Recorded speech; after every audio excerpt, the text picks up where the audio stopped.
600 MW. Actuellement, la centrale, la première, est en phase finale et va démarrer la construction en début d'année 2024, si tout se passe bien. On a Normil 2 pour laquelle plusieurs sociétés espagnoles ont été qualifiées. Je citerai deux, il y a Cobra et Iberdrola qui sont qualifiés, pour laquelle l'appel d'offres sera lancé, si tout se passe bien, avant la fin de cette année, pour la construction et exploitation d'une centrale de 400 MW. Et pour Normil 3, pas plus tard que lundi dernier, effectivement, l'appel d'offres qui a été lancé au mois d'août, les offres qui ont été reçues il y a 2 jours. Et les équipes de Mazen qui sont en train de qualifier les sociétés qui seront présélectionnées pour participer à l'appel d'offres de la construction de cette centrale aussi importante qui a une capacité de 400 MW avec un stockage par batterie pour répondre à une super pointe de 2 heures. Donc on a une batterie de 400 MW qui sera aussi installée. Donc l'appel d'offres. Oficial de Comercio de España, Marruecos en Tánger, agradezco profundamente su presencia y compromiso con este encuentro. Que estos días estén llenos de colaboración fructífera, ideas innovadoras y oportunidades prometedoras para todos los involucrados. Sin más, porque tenemos una jornada muy larga, voy a pasar la palabra a la directora de la Cámara y bienvenidos y mucha suerte en este encuentro.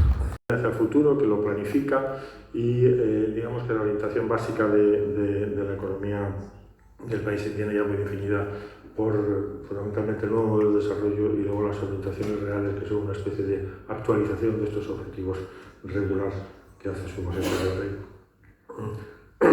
Nos gusta insistir también ante las empresas españolas el hecho de que hay una costumbre de firmar contratos programa entre el Estado y las grandes empresas públicas. Eso es muy importante para saber cuál es la représentación espagnole s'ajoute. Je vous offre des petits paroles de présentation. Je suis Javier Fernández, du Conseil économique de l'ambassade d'Espagne. Je veux remercier la Chambre espagnole de commerce par cette invitation. Ils font toujours, comme vous le savez bien, des rencontres sectorielles toujours très intéressantes, avec une très bonne présentation des représentations des compagnies espagnoles et des compagnies marocaines. Alors, pour eux, ils sont très utiles et ils font très bien a la hora de explicar. Con estas breves palabras, en mi pobre francés, paso a hacer una breve presentación. Voy a insistir fundamentalmente, puesto que el público es fundamentalmente marroquí, en las relaciones bilaterales entre España y Marruecos, precedidas de unas reflexiones sobre la economía marroquí y su vicepresidente. Este es el título de la presentación que tienen ustedes en la pantalla. Ça marche pas. Sí. Esta quinta edición del Encuentro Empresarial Hispano-Marroquí del sector de las energías renovables. Me uno a las palabras de agradecimiento y gratitud del señor Esteves expresados en este discurso de apertura del encuentro, para expresar por mi parte las gracias a todos los participantes, empresas españolas y empresas marroquíes, por su presencia y participación, pero también por la confianza que han otorgado a nuestra institución para la elaboración de sus agendas de contactos. Hago extensivo también este agradecimiento a todas las instituciones, organismos oficiales, órganos de prensa que nos han acompañado y asesorado durante todos estos meses de preparación para que este encuentro sea un éxito.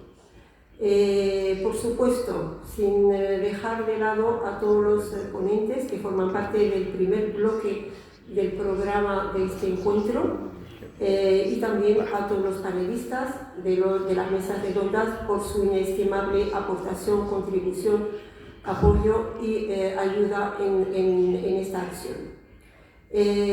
Por supuesto, un especial agradecimiento a los sponsors de la Cámara y a los colaboradores que han contribuido largamente al éxito de esta acción. En la presentación anterior ponía que contábamos con vosotros, pues igual, la coopération internationale. C'est avec nos amis espagnols, on a fait des success stories ici dans la région de Tanger. Donc en 2010, on avait l'honneur de faire une inauguration royale de l'un des plus grands parcs éoliens à l'époque, en présence de Sa Majesté le roi Mohamed VI, que Dieu l'assiste.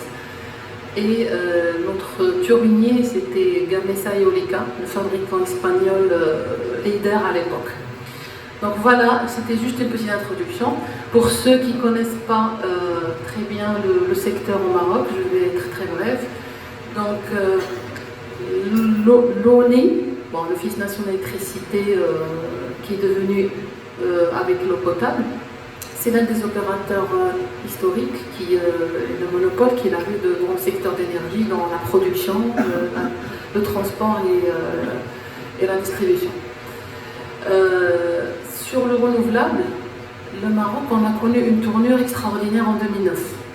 Et en 2009, à l'époque, il y avait toute la crise énergétique, l'augmentation des prix du combustible au niveau mondial. Et à l'époque, en 2009, on était quand même à 1700 MW sur un 5 gigawatts installés, 5000 MW installés, de renouvelables, uniquement dédiés à l'hydraulique.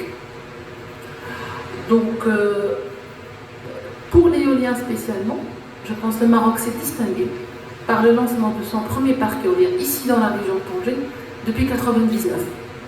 Et à l'époque, le kilowattheure installé pour les gens qui connaissent un peu le secteur et le kilowattheure éolien n'était pas accessible pour un pays qui cherche un équilibre économique, qui cherche bien sûr à promouvoir les technologies renouvelables, mais quand même qui a la casquette d'être un peu l'élève studieux de l'État pour avoir le kilowattheure le moins.